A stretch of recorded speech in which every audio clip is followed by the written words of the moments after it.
Great Scott. Great Scott. Great Scott.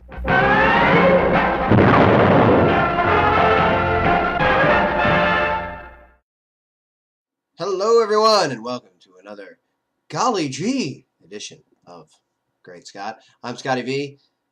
Thanks for watching. So, the newest rumor surrounding the Man of Steel movie that we're all waiting for coming out this June is that Jimmy Olsen may or may not be in the movie at all, which we knew already, but now maybe Jenny Olsen. In other words, our favorite gee whiz, Superman's pal, best friend to Clark Kent, Jimmy Olsen, may be a woman. Now, what does that mean if that is the case? Well, a lot of people are speculating that that means there's no way he can be, the character can be the same because he's different, right? What I mean by that is, how can he be Superman's best pal? How can he be Clark Kent's roommate or Clark Kent's friend, or when it's a girl, without there being some sort of romantic meaning or sexual tension or chemistry or not chemistry in that manner? And I guess I got to agree with that. I mean, if Jimmy Olsen, aka Jenny Olsen in Man of Steel, is to be the Jimmy Olsen character, it'll obviously be incredibly different if it's a woman, and that seems to be the big rumor. And of course, just like when Lawrence Fishburne was announced as Perry White, which I still didn't see the need for. Not to say that there shouldn't be diversity, not to say that we shouldn't have a widening range of characters, both female and male, and of all races. What I typically don't agree with is changing one character that we all already know and that we're all already expecting to see, and having it be something else, especially if it's simply just for the sake of having it be something else and that it's not really enhancing that character or that story or meaningful in any other way.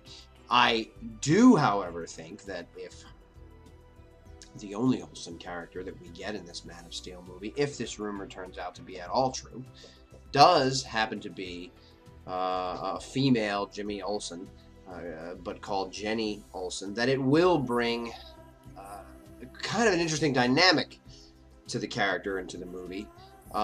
Although, and many fans have already said this upon hearing that this might be a possibility, and that is that Jimmy Olsen, especially in film, has only kind of been a peripheral character. He's kind of just been there just because he's always been there. People expect him to be there.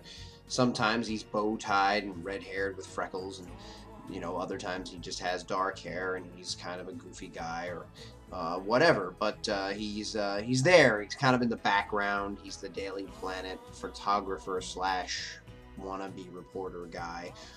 In some versions, he's very, very young and hasn't yet had the opportunity to be a reporter, but he takes good pictures, or he's got talent in other areas of photography that make him needed around the Daily Planet. And then eventually, we all know that he might become this great reporter on his own someday, using photographs to tell his stories, but also reporting stories the same way Lois and Clark do. So a lot of fans, just like when any aspect of the mythology is changed, the whole reboot of the 52 of the DC universe got everybody nuts because things are different than what they knew them to be 3 years ago, or 5 years ago, or 10 years ago, or 50 years ago. As things always change, as things always develop, as things always become something else while still being somewhat the same. In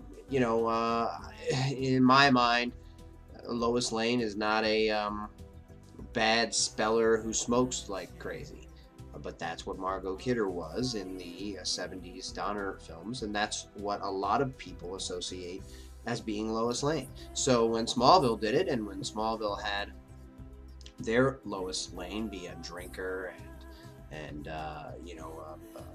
kind of a, I don't know if she smoked, I don't think she smoked in the show, but the whole idea was that I think they were trying to, and she had a lot of the spelling issues. They were trying to invoke the Lois Lane from the Donner films, because a lot of what Smallville did was try to pretend it was in the same universe while being incredibly different, but still having a lot of connections.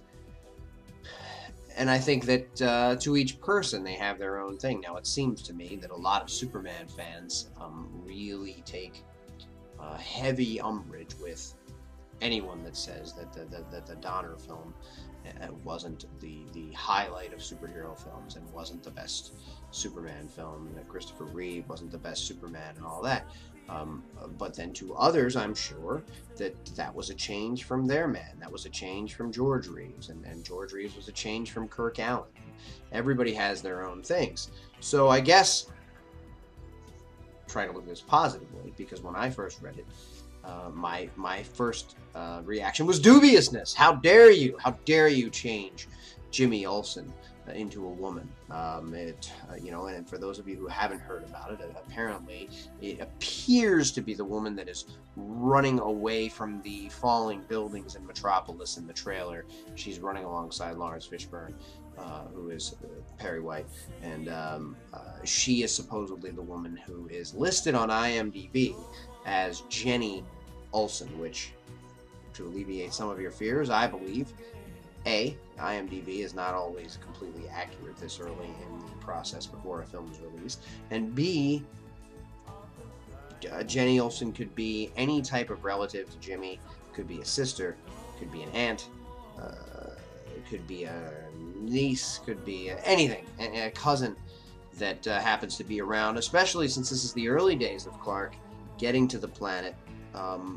Jimmy, if he's going to be the young Jimmy that we often see, might not even be working there yet. He could be 12, and in the sequel or in the next movie, he's a budding photojournalist. Or not. This could be the version of the Olsen that we're going with. This could be, a lot of people are saying this is the Nolan, like Robin, like what's his name, Levitt was the Robin of the Dark Knight trilogy. And if I'm giving anything away to you, there was a movie that came out back in June or July of 2011 where yes, Robin showed up in the big spoiler warning. Oh, I'm sorry, it came too late. I apologize. That this is the version of that, because Nolan doesn't really want to be connected to comic books. He wants to make good movies, not comic book movies. Well, I hope that that's not the case, and I will say that Nolan is not the director of this. He's also not the main writer. He has story credit, which means he might have given an idea here or there. And, a lot of people want to say he's the Godfather, he's involved, he's the one that's telling them what to do. I think it's, he has said it himself, that it's Zack Snyder's baby, and that Snyder's been involved and in charge, and that he's the one who's making the decisions.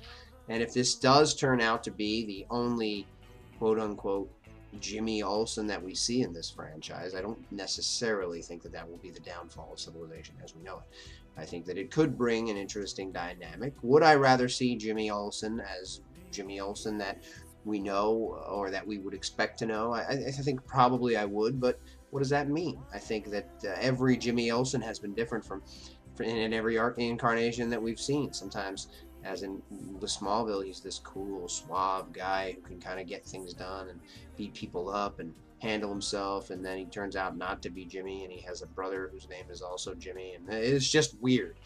And sometimes he's this golly gee, Mr. Kent guy who's 35 years old and still talks that way and hasn't really moved up and wears bow ties. And other times he's this really kind of oddly proportioned red-headed cartoon character in the animated series who has a weird voice. And so we don't know, is what I'm saying. I don't think that there is a specific way that any of these characters have to be when they are these outside kind of peripheral, important to the mythos but not integral, I don't think. I don't know, I'm going on. It's 9 minutes now. Thanks everybody for watching, and remember, Jenny or Jimmy, always look up in the sky.